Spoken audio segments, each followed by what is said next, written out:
for combining B1, B2 and form B4. So we have done that.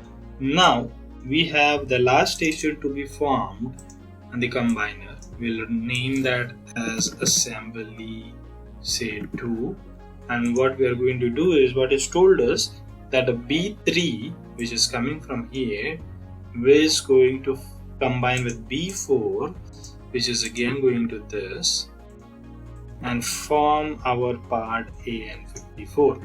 So I'll just name this as AN54, and what we are going to do is we are going to set up the capacity for each of the buffer as 1, because then it will not pile up and not visible very unusual in our simulation model. So we have made a capacity of 1 as a buffer.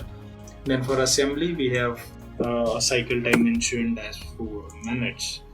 Okay, so 4 minutes we are going to have as the cycle time for the assembly 2. And then this is what we have AN54. Now what we have is we have all our assembly stations as per the problem statements done. B3, B4 will form AN54, B1, B2 will form B4, and then they will be transferred. Now what it has been told is basically that this 192 production capacity, the point is supposed to be noted as this is supposed to be with 2 shifts. So we are supposed to have a timetable. In that timetable what we are going to have is basically that we are going to have 2 shifts. So for 2 shifts we are going to assign a timings here, most probably. So the shift is this way. So I'll just repeat event. So 6 to 22 we are going to have. So 2 shifts this company is running. So this is how the things are formed. So what we have done is we have assigned the timetable. In that timetable we have assigned the shifts. So our company ABC is basically going to run for 2 shifts per day. And what we have done is we have also done this basically trolley thing with the 10 parts of combinations. So we'll just reset and run how the model runs. We'll just check how the things go, and I'll again just reset and I'll make this B1 inter-arrival time as 1 second. So once that is done, I'll just run and we'll just check ahead how the things go. All inter-arrival times are done. We are having this trolley formation. If you could look at, after 10 this trolley will be moved ahead to the separator, and hopefully it will be then transferred to this station where combinations will be taking place, and then we will have the parts coming out. So this will be the throughput coming in. So what we are going to do now is we are going to connect this queue to the sink, because the parts needs to be transferred out here.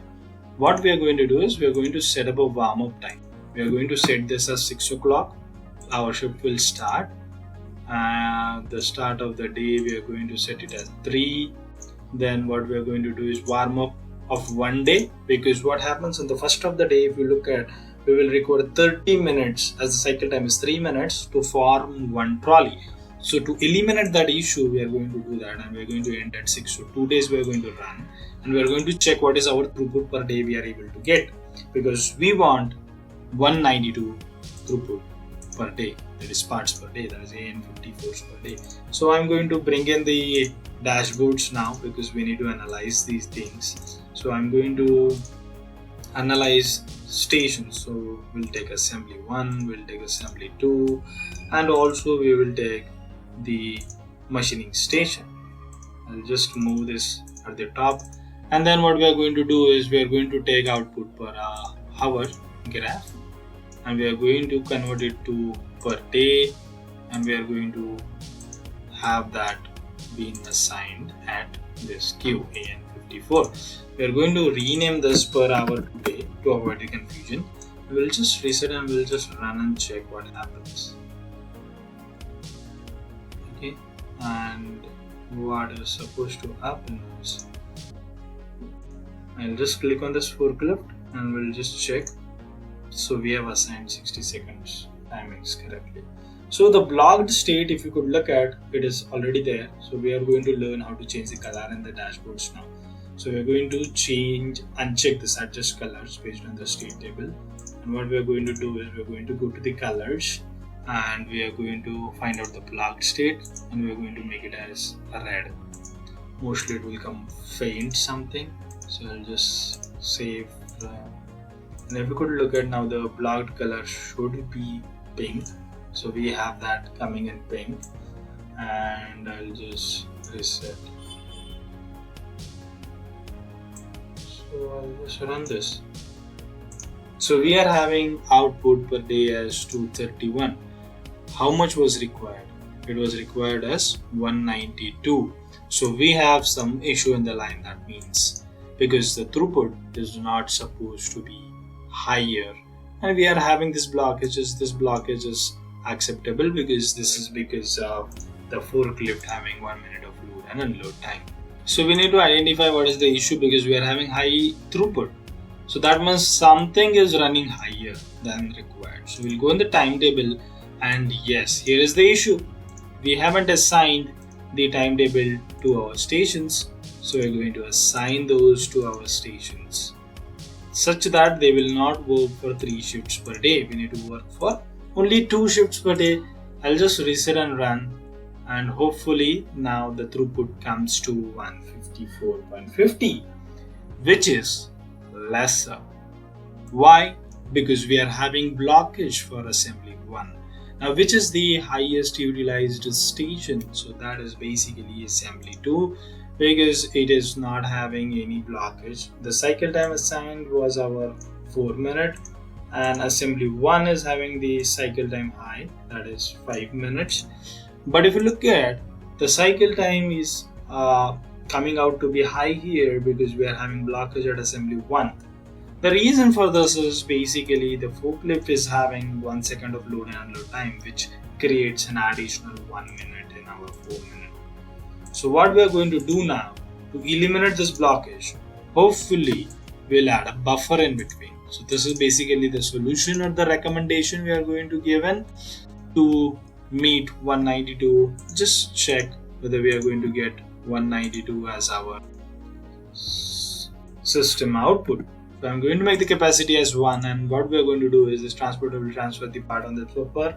So we have created one more additional buffer before assembly station 2. So before now, if you could look at what is the thing, it's a wonderful thing we are able to see, and this can be used as the recommendation. The throughput has now achieved to be 192, and the assembly station 1 is 100% utilized, and this is true because the cycle time for our assembly station 1 is the highest, which is 5 minutes, and hence it has to be 100% utilized. And then assembly 2, the 80% utilization. So what we have done basically, so we have eliminated the impact of forklifts load and unload, which was happening on our assembly 2 and ultimately on our throughput. We have solved it by adding a single buffer before assembly station 2, and we are now able to achieve our throughput per day of 192. So this is about our tutorial 1. We have completed the problem statement which was being told, and we are now in a state to fulfill the problem statement. We have solved problem statements. We have done all the tasks to do. So if you haven't yet subscribed to our channel, do subscribe to our channel. If you haven't shared this video, do share it with your friends. Do like the video.